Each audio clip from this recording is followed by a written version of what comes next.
ओम श्रीमन्नारायण नमो भगवते वासुदेवाय। आज हम अनस्ताद निवारण विधान के बारे में बताएंगे, जिसमें कृत्यापरहरण के बारे में हम समझाएंगे। कृत्या एक प्रकार का अविचार कर्म है। कृत्या कई प्रकार की होती है, मानुषी, आसुरी, देवी, राक्षसी, कापालिकी आदि। स्त्रियों, नीच पुरुषों, राजाओं, ब्राह्मणों, कापालिकों, साकिनी, डाकिनी आदि द्वारा किए जाने वाले घातक मारण प्रयोगों को कृत्या कहा जाता है। कृत्या नाम इसलिए पड़ा है कि जिस पर प्रयोग किया जाता है उसकी मिट्टी की मूर्ति अथवा कागज कपड़े पर आकृति बनाकर घातक मारण मंत्रों का प्रयोग किया जाता है, अथवा खाने पीने की चीज़ों में मंत्र से अभिमंत्रित कोई चीज़ मिलाकर खिला पिला दी जाती है। जिसे पीड़ित करना हो उसके वस्त्रों पर, उसके बालों पर, उसके शरीर पर, उसके खान पान की चीज़ों पर यह विनाशकारी कृत्या प्रयोग किया जाता है। गांव के बाहर, गांव में, गांव के चौराहे पर, घर के दरवाजे पर हड्डी मांस गाड़ कर या 7 प्रकार के अनाज रख कर अथवा सिंदूर काजल से सजाकर मनुष्य की प्रतिकृति को चौराहे पर या दरवाजे पर रख दिया जाता है। इस प्रकार विविध प्रकार के टोना टोटका आदि सब कृत्या कहे जाते हैं। कृत्या को देसी भाषा में मूठ भी कहा जाता है। यह प्रयोग किसी विशेष व्यक्ति पर किया जाता है अथवा पूरे परिवार पर या खेत पर या घर खेत आदि पर, उद्योग व्यवसाय रोजी रोजगार पर किया जाता है। कृत्या के प्रयोग की कई तरह की विधियां हैं। कई प्रकार से कृत्या दोषों के लोग पीड़ित हुआ करते हैं। इस घातक प्रयोग से रक्षा करने के लिए, कृत्या दोष हटाने के लिए अर्थवेद में अत्यंत सफल विधान बताए गए हैं। कृत्या दोष दूर करने का सरल उपाय जलाभिषेचन और हवन है। पहले 3 दिन तक निम्नलिखित 9 सूक्तों के मंत्रों से पीड़ित के सिर के ऊपर विनियोग पूर्वक जलाभिषेचन करें। फिर इन्हीं सूक्तों से 3 दिन तक विनियोग सहित हवन करने से भयंकर कृत्या शांत हो जाता है।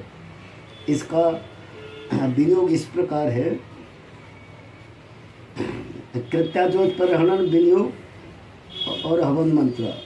विनियोग ओम अथर्ववेदस्य द्वितीय कांडस्य एकादश सूक्तस्य शुक्र ऋषि कृत्या दूषण देवता चतुष्पदा विराट गायत्री त्रिपदा पुरुष पिपलिकी मध्या निश्चर्च छंदासी कृत्या दोष निवारणे जलाभिषेचन होमे च विनियोग। हवन और जलाभिषेचन मंत्र इस प्रकार हैं।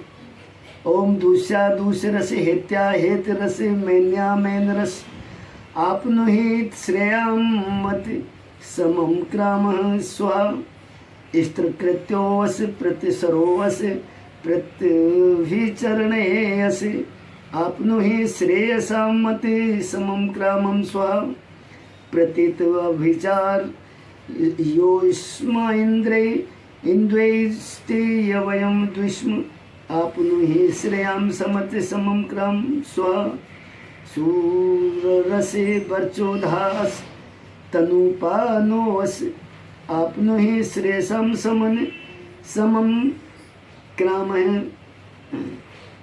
स्व शुक्रोवस भ्राजो अस स्वरस ज्योतिरस आपनुहि श्रेयाम समत समम क्रामम स्व। अर्थवेद 2:11-1-5। इसी प्रकार अब दूसरा विनियोग इस प्रकार है। ओम अथर्ववेद चतुर्कांडस्य सप्तदश सूक्तस्य शुक्र ऋषि अपामार्गो वनस्पति देवता अनुष्टुप छंद कृत्या दोष परहणे जलाभिषेचन होमे च विनियोग। इसका मंत्र अर्थवेद का 4:17 से 4:17 यानी 4:17 का 1 से 8 मंत्र हैं। इनका हवन और जलाभिषेचन करें। तीसरा नंबर ओम अस्य अथर्ववेदस्य चतुर्थ कांडस्य अष्टादश सूक्तस्य शुक्र ऋषि अपामार्गो वनस्पति देवता अनुष्ठुप बृहस्पति गर्भा छंदस्य कृत्या दोष परहणे जलाभिषेचन होमे च विनियोग। इस विनियोग के बाद में हवन के मंत्र और जलावशेष में मंत्र अर्थभेद 4:18 के 1 से 8 तक मंत्र हैं, इनका करें। चौथा विनोद इस प्रकार है। ओम अस अथर्वेद चतुष्कांडस्य उन्विष सूक्तस्य शुक्र ऋषिः अपामार्गो वनस्पति देवता अनुष्टोपथ्यापत्ये छंदसे कृता दोषपरहणे जलाभिषेचने होमे च विनियोग। इसका अर्थभेद 4:19 के 1 से 8 तक मंत्र हैं, इनका जलाभिषेचन और हवन करें।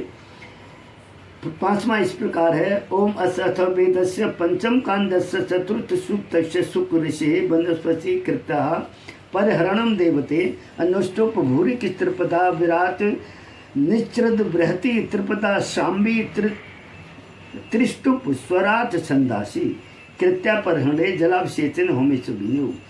इस विनियोग के लिए कबो करने के बाद में जलाभिषेचन और हवन के मंत्र अर्थवेद के 5-4 कांड 5 मंडल 4 के 1 से 13 तक मंत्र इनका ये करना चाहिए। छठवां विनियोग इस प्रकार है। ओम अस अर्थवेदस्य पंचम कांडस्य 1 सूक्तस्य शुक्र ऋषि कृत्या दूषणम देवता अनुष्टुप बृहति गर्भः पथ्या बृहति छंदास कृत्या दूषण बाढ़े जलाभिषेचने होमे च विनियोग। इस विनियोग के छठवें विनियोग के 5 कांड 5 मंडल 5 के 31 सूक्त के 1 से 12 तक मंत्र हैं, इनका हवन और जलाभिषेचन करना चाहिए। सातवां इस प्रकार है। ओम अस अथर्वेदस्य सप्तम कांडस्य पंचाधिक षष्टि सूक्तस्य शुक्र ऋषिः अपामार्ग विरुति देवता अनुष्टुप छंद कृता दोषपरहणे जलाभिषेचने होमे च विनियोग। इस सातवें विनियोग का मंत्र हवन 7:65-1-3 तक है, इनका करना चाहिए। आठवां इस प्रकार है। ओम अस्य अथर्वेदस्य अष्टम कांडस्य पंचम सूक्तस्य शुक्र ऋषिः कृता दूषणम तो मंत्रोक्त देवता अनुष्टुप उपरिष्टा बृहति त्रिपदा विराट गायत्री चतुष्पदा भूरि जगति भूरि पंक्ति प्रस्तार पंक्ति कपुंती चतुर्पदा पुरस्कृति जगति त्रिष्टुपथ्या पंक्ति त्रिवसाना सतपदा जगति पुरस्ताद बृहति जगति गर्भः त्रिष्टुपो विराट गर्भः प्रस्तार पंक्ति विराट त्रिष्टुप त्रिवसना सप्तपदा विराट गर्भः भूरिक्ष श्री छंदा से कृत्या दोष निवारणे जलाभिषेच से होमे कृत्या इष्टात्यम मणिबंधने च विनियोग। इस 8वें विनियोग के मंत्रों को 8वें विनियोग के मंत्र हैं अर्थवेद के 8, 5, 1 से 22 तक मंत्र हैं, इनका विनियोग करने के बाद हवन और जलाभिषेचन करना चाहिए। विशेष ज्ञातव्य इस पर उपरोक्त 8वें कांड के 5वें सूक्त से जलाभिषेचन हवन करने के बाद मणिबंधन प्रकरण पृष्ठ 253 में बताई गई विधि के इस तरह मणि रुद्राक्ष अवश्य धारण करना चाहिए। 9वां विनियोग इस प्रकार है। ओम अर्थवेदस्य दशम कांडस्य प्रथम सूक्तस्य प्रत्यंग्रा ऋषिः कृता दूषणम मंत्रोक्ता देवता अनुष्टुप महाव्रति विराट नाम गायत्री पंथ्या पक्तिम उरो बृहति चतुष्पदा विराट जगति त्रिष्टु प्रस्तार पंक्ति चतुष्पदा जगति एक वासना द्वे पदार्ची उर्षक त्रिपदा भुरिक विषम गायत्री त्रिपदा गायत्री मध्य ज्योतिषमति जगति द्वे नुष्टो गर्भा पंच पदार्थ जगति छंदा से कृता दूषण परहणे जलाभिषेचने होंगे संसर्प अभिमंत्रे च विनियोग। इस विनियोग 9वें विनियोग के करने के बाद अर्थवेद के कांड 10 मंडल सूक्त के 1 मंडल सूक्त के 1 से 32 तक मंत्रों के को जलाभिषेचन और हवन करना चाहिए। विशेष इस प्रकार है। कृत्या दूषण परहरण के उपरोक्त 9 सूक्तों से यह ज्ञात है कि कृत्या एक प्रकार का यातु कर्म है। कृत्या का प्रयोग किसी को विक्षिप्त बनाने, दीनहीन बेरोजगार बनाने, रोगग्रस्त होकर घुट-घुट कर मरने, चटपट चटपट मरने, समूल नष्ट होने आदि विविध उद्देश्यों और विविध विधियों से किया जाता है। अर्थवेद कांड 10 सूक्त 1 मंत्र 3 से यह ज्ञात होता है कि कृत्या के प्रयोग स्त्री, पुरुष, राजा, ब्राह्मण और शूद्र जनों द्वारा किया जाता है। किसी के द्वारा किसी पर की गई कृत्या के निवारण के लिए जो उपाय किए जाते हैं उन्हें अर्थवेद प्रत्यभिचरण, प्रत्यहरण, प्रतिसर, प्रत्यक और प्रतीति कहता है। मनुस्मृति अध्याय 9 मंत्र 290 में कृत्या के विरोध का उल्लेख मिलता है। अभिचारेषु सर्वेषु कर्तव्यो द्विषतोदमः मूल कर्मणे चानाप्तयि कृत्यासु विविधासु च। मनुस्मृति 9 290। मनु भी कृत्या को अभिचार कर्म स्वीकार करते हैं। अर्थवेद में कृत्या शब्द के प्रयोग अनेक स्थलों पर मिलते हैं। व्याकरण के अनुसार करणार्थक क्रिय धातु से कृत्या शब्द निष्पन्न होता है। सामान्यतः कृत्या शब्द किसी कृत कार्य व्यापार से संबंध है और गौण रूप से कृत्या यातु कर्म को बड़ा कहा जाता है। सामान्य बोल चाल में यातु को जादू, टोना, टोटका कह सकते हैं। अर्थवेद 10:1 में कृत्या के स्वरूप का जो वर्णन है उसमें कृत्या शब्द के अर्थ से हाथों द्वारा बनाई जाने वाली कृति का बोध होता है।